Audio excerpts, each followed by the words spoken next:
ओम शांति। आज 23/1/2025 की मुरली का सार देखेंगे। आज की मुरली में फिर से बाबा जो है वो ड्रामा के ऊपर आ रहे हैं। तो हेडिंग में ही बाबा कह रहे हैं, मीठे बच्चे, मुख्य 2 बातें सबको समझानी हैं। एक, तो बाप को याद करो। दूसरा, 84 के चक्र को जानो। फिर सब प्रश्न समाप्त हो जाएंगे।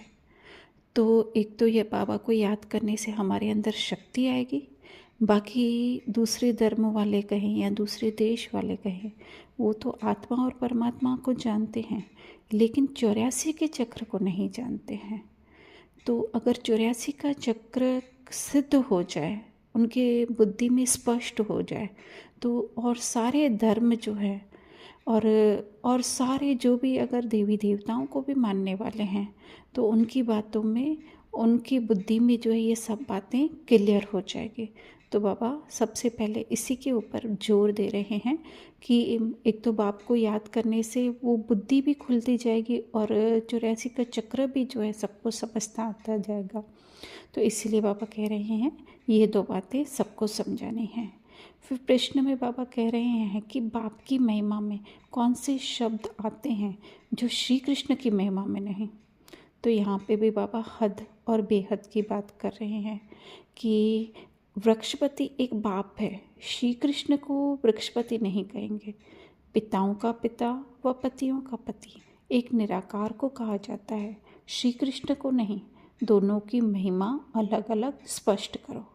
अर्थात वृक्षपति अर्थात जहाँ से सब आत्माएं निकली हैं, तो वो हो गया बेहद। लेकिन श्री कृष्ण तो हद का है। श्री कृष्ण के साथ कोई एक ही संबंध हो सकता है, या तो पिता का या तो पति का। तो इसीलिए बाबा कह रहे हैं कि वो निराकार को ही कहा जाता है। तो निराकार के तो बहुत सारे रहस्य हम सोच सकते हैं कि निराकार वो जिसके साथ हम सर्व संबंध रख सके। निराकार वो जिसके अंदर सारी समझानी है, चाहे वे सृष्टि चक्र की, चाहे आत्माओं की, या जिसके अंदर सारे आकार आ जाते हैं, वो है निराकार हमारे शिव बाबा। तो इस तरह से लोगों की बुद्धि में अगर ये हद और बेहद दोनों समझ में आ गया, तो इसके लिए हमें उसको महिमा के रूप में बताना है। फिर दूसरा प्रश्न बाबा पूछ रहे हैं, तुम बच्चे गांव गांव में कौन सा डंडोरा पिटवा दो। तो इसका अर्थ स्थूल में ऐसे नहीं है कि हमें गांव गांव में जाना है, पर हम जहाँ तक पहुँच सकते हैं, क्योंकि शहर बड़ा है, तो हम अलग अलग सोसाइटी में या अपनी सोसाइटी में भी रहते हैं, तो अलग अलग जगह पर जा कर के जो है वो हमें ये बताने का है कि मनुष्य से देवता, नरकवासी से स्वर्गवासी कैसे बन सकते हो। लेकिन ये बताने के लिए हमारी बुद्धि में ये स्पष्ट होना चाहिए कि मनुष्य से देवता अर्थात क्या। तो मनुष्य अर्थात जो मन के अकॉर्डिंग करते हैं, उससे जो है हम देवता कैसे बने। और नरकवासी से स्वर्गवासी अर्थात नरक और कहीं नहीं है, हर मनुष्यों की बुद्धि में है। तो वो तो वो कैसे उन अपने संस्कारों से जो है नरक के संस्कारों से स्वर्ग के संस्कारवासी बन सकते हैं। और फिर आगे बाबा कह रहे हैं कि स्थापना विनाश कैसे होता है। अर्थात यहाँ पे भी वही बात है, हम हर बात जो है वो स्थूल में नहीं ले, लेकिन सूक्ष्म में कि स्थापना अर्थात कि हमारे अंदर देवी संस्कारों की स्थापना कैसे हो, सुख के संस्कारों की स्थापना कैसे हो। और विनाश अर्थात हमारी बुद्धि में से जो पुरानी बातें हैं या दुख देने वाली बातें हैं, उनका विनाश कैसे हो, वो हमें जा कर के उनको समझाना है। फिर गीत है, तुम ही हो माता पिता तुम ही हो। तो जब भी हम ये गीत याद करेंगे, तो हमारी बुद्धि में आएगा कि हम एक आत्मा निराकार हैं और हमारे पिता भी जो है वो निराकार हैं। फिर वरदान में कह रहे हैं बाबा, मैं और मेरेपन को बलि चढ़ाने वाले संपूर्ण महाबली भव। यहाँ पे भी हम सूक्ष्म में इस बात को लेकर जाते हैं। कोई बलि वो सचमुच वो नहीं है कि हमें बकरी को जा कर के काटने का है, लेकिन सारे दिन में हमें सारा दिन कितना मैं अर्थात और कुछ नहीं, रोल कॉन्शियसनेस जो परमात्मा ने हमें रोल दिया है, उस रोल की कितनी स्मृति रहती है। तो इसके लिए बाबा कह रहे हैं, हद के कोई भी व्यक्ति या वैभव से लगाव यही मेरापन है।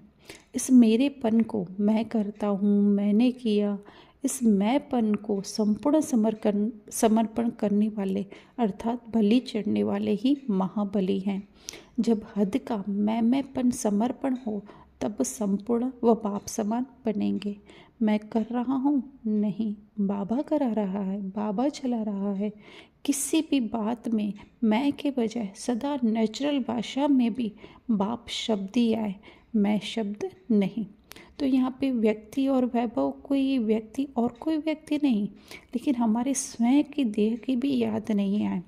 और जब मैं करता हूँ, मैं मेरापन है, तो उसमें कर्ता भान आ जाता है।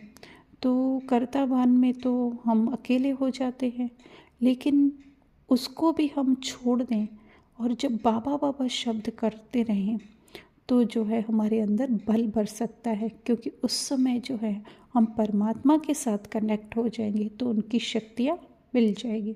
फिर यहाँ पे बाप समान के लिए ब्रह्मा बाबा के लिए बाबा कर रहे हैं, तो वो हम स्थूल में तो देखने में आता है कि बाबा ने जो है वो तन मन धन जो है वो सेकंड में बाबा को समर्पण कर दिया।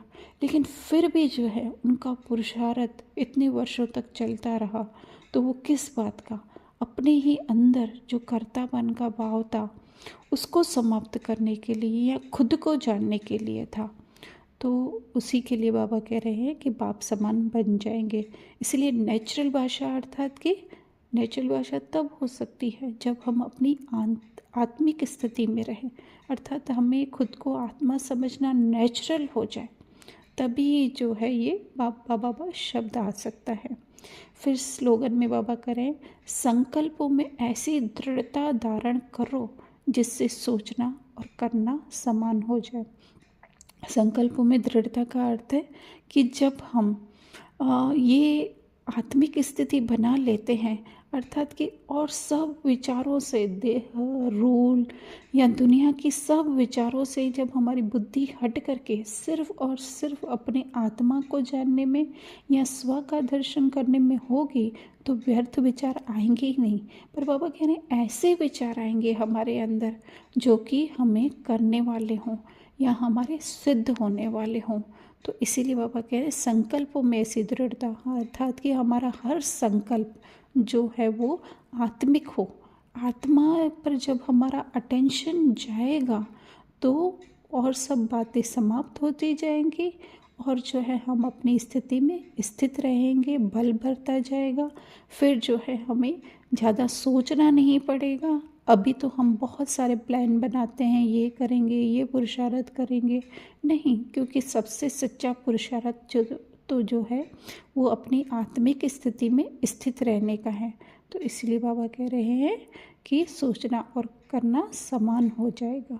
अच्छा, हम शांति।